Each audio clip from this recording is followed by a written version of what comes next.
Hello, and welcome back to the Patrick McCory Sports Show. Hello and welcome back to the Patrick McCory Sports Show presented by Prospect Apparel. Today we are joined by a very special guest, number 11 ranked flyweight in the UFC, TIm Elliott, and he is here to break some news. What's the news, Tim? Break it down for us. I finally got a fight. It's been almost a year, maybe even longer than a year. But I got Alan Nascimento, a guy I don't know much about, but excited to finally have something in the works. It's been a long time. And what's the date? Can you give us the date and maybe even the location? Are we Apex show or what are we doing? It's a UFC fight night. I'm not sure. The location is to be decided, so I'm not sure. I haven't got confirmation on where it's going to be. Just an opponent, and that's enough for me. And the date, I believe, is June 3rd, correct? That's correct, June 3rd. There we go. June 3rd, TIm Elliott back in action. And it's a new gym for you, right? Next generation, Chris Brennan. How you fitting in? How you liking the gym, man?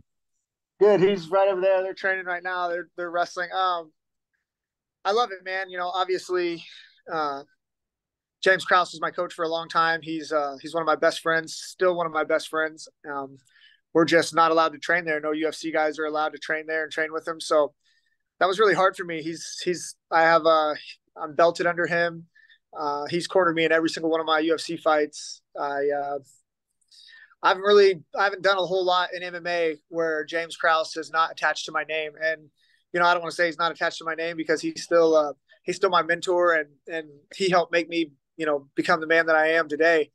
But it's nice coming out here with Chris Brennan. He's a legend in the sport. Lots of people knows who he is. And he was coming up and training at Glory with us, but he wasn't there for the coaching. He was just there for the bodies. They didn't have a lot of bodies here. And now they're trying to build a fight team here.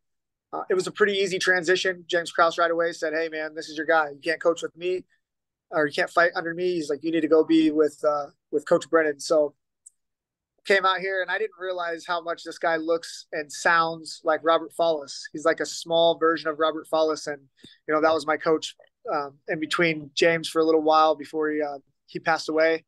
So the transition here has been really easy. These guys they do everything right, man. They don't drink, they don't smoke.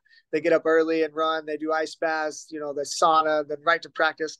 So I feel like I'm back in like a college wrestling room where everybody around me is just doing everything right. And, in Kansas City and at Glory, I didn't really have that. We had so many guys.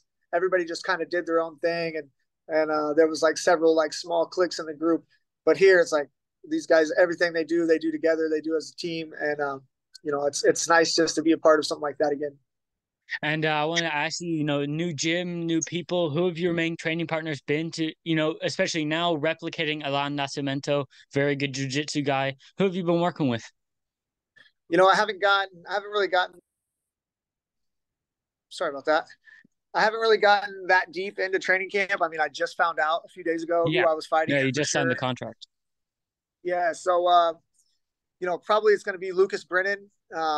He's a good wrestler. He's big, long, very active off his back. Not that he's a good wrestler too, so he's hard to take down. But as of now, man, I'm just trying to get back in shape. Usually I start camp and I'm preparing just for a guy. This was a little bit different. I had some injuries. I wasn't even sure I was going to even be able to fight again with how my knee was going. So I kind of lucked into it, but we haven't really started on the game plan part right now. It's just kill the strength conditioning, try to get cardio, harden my body back up, make sure my knee is going to be good and stable. Lots of little things. And, I wouldn't be able to do that if it wasn't for Chris telling me like, "Hey, you need to do this. You need to do this." I'm a soldier. I'm not a general. I like to be, I need somebody to tell me what to do, how to do it, when to do it, why to do it, where to do it. And if I have that, then I'm a dangerous man.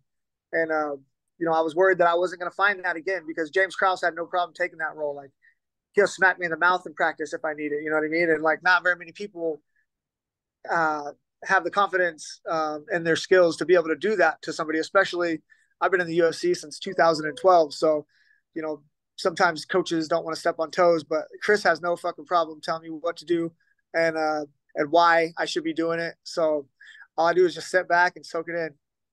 And you mentioned the knee injury. Obviously, that was in the lead up to the Amir Albazi fight, who is now going to fight Kai Kara France on the same card as you. I was not sure if you were aware of that, but I was not. well, that was announced, I believe, yesterday. So that's something to look at. But also, I want to talk more about this knee injury. So, how did it happen? Was it like a scramble or something? What tore the knee in the first place? Well, originally I heard it way before I fought Tagir. I tore my ACL, LCL, MCL, PCL, meniscus. I had a surgery, and then I was back to train. I beat Takir. I was back to training. I was training with Brandon Moreno at Glory MMA and Fitness and Lee Summit, and I was, Brandon and I were training hard, drilling hard, sparring hard. We were great for each other, and then like I would just hit the ground like I was stepping in potholes. It didn't hurt or anything, and I would pop right back up, and I would get right back after it, and I was having no problems. Well, then I had a small meniscus tear, and the meniscus tear hurt. So I went and had it looked at, and they were like, "Oh shit, your my screws came out of my other surgery." So my ACL was came undone because my metal screws came out.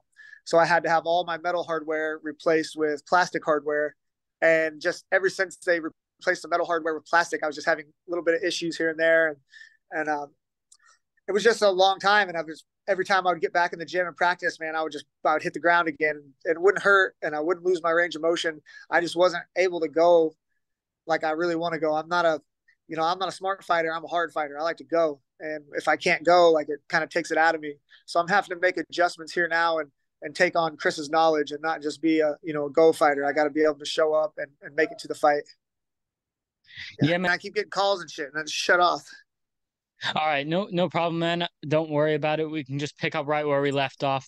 Coming back off the knee injury, and is there any more pain or anything, or are you nearly 100% now? I don't want to say there's pain. It's still, I still have a bucket tear in my meniscus, so it's a little bit loose and wobbly, but I've been able to train on it pretty good. And I have 12 weeks still to go. So again, I'm just not able to train like I used to be able to, and I mean that's just how it goes with age. So if I win or I lose this fight, it's definitely not going to be because of the knee. Like I have the time to do it. I have the coaching staff to do it. So again, I won't if I lose this fight, it's definitely not going to be because of that. And I want to ask you, you mentioned the age, you mentioned the injuries. I believe you're 36 now, right? You turned 36 in December. That's correct. And do you have an idea of like what your timeline is, left in this sport? Because you're such a well-respected veteran, but like these young flyweights are coming up and they're dangerous, man. Yeah, man. I just made a meme the other day. Like that's what I love about the flyweight division. I keep getting a hold of. They stay the same age. Uh, I got 3 fights left in my contract.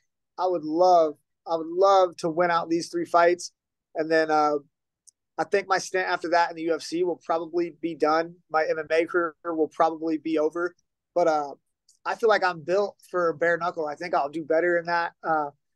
My head movement can get a lot crazier. My footwork can get a lot crazier if I don't have to worry about getting kicked in the head. So I think, or kneed in the head. So I would love to be able to win 3 out of my contract. That would give me on a 4-fight win streak, retire with the UFC, and then have some real bargaining power going into bare knuckle.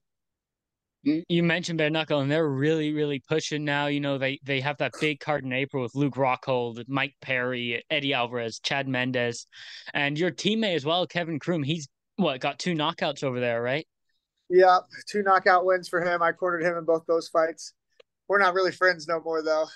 Oh no. I tried to text him the other day for an interview, and he left me on scene. What happened between you two? He actually was the guy who married my wife and I at our wedding, and then later found out that they were having an affair. So I mean, I don't have any hard feelings toward him really, but yeah, that's a big reason. So I won't be cornering him in his bare knuckle fights anymore. Yeah, we'll move past that. I don't think we need to talk about that. I um, mean, whatever. It is what it is, man. I got bigger shit to worry about. I got a guy coming up June 3rd that's going to be out there trying to hurt me, and that's the thing is I've been on the sideline trying to help a bunch of other people, and now it's time to help myself a little bit. So I'm just excited to be able to have something to look forward to. and you mentioned helping yourself, and I've noticed something that's back in your game that maybe not as many people notice. As a longtime fan of yours, the mullet's back. I can see it. The mullet's back. Oh man, I'm excited about that. I believe I texted you a while ago. When is the mullet coming back? And you finally brought it back. So how long has that taken to grow out? And well, I can see the sides are shaved, but how long has it been since a proper haircut? Man, I don't know. It's been several months.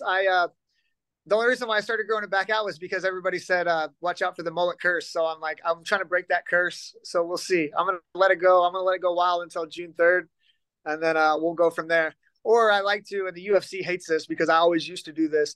I would do, I would grow my hair crazy and they would take a bunch of pictures and I would do interviews. And then right for the fight, I would like shave my head or do something or shave my beard so that I look different. And then, I thought that the UFC would like that, but they were like, man, we put up promo pictures and shit, and then you do this and nobody knows who you are. So like, um, I don't know. I don't take this game too serious. I like to fight, man. It's something that I really enjoy doing, and I like to do it my way, and especially when it comes down to fight night. So up until then, I'm listening to my coaches. I'm doing what I'm told.